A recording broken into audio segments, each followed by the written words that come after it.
انت ما شفتش الفيلم ده؟ طب لو شفته، انت فاكر توب جان مافريك؟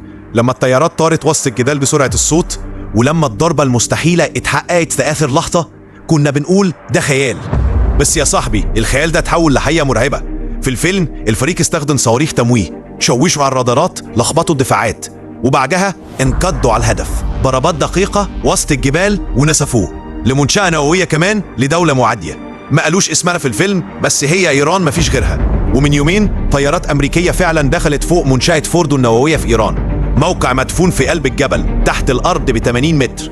نفس الخطة، صواريخ تشويش، طيارات توغل منخفض، وقنابل خارقة للتحصينات نزلت عليه زي الزلزال. يا جدع، اللي شفناه في توب جان ما كانش تمثيل، كان تحضير للعصر الجديد من الحروب.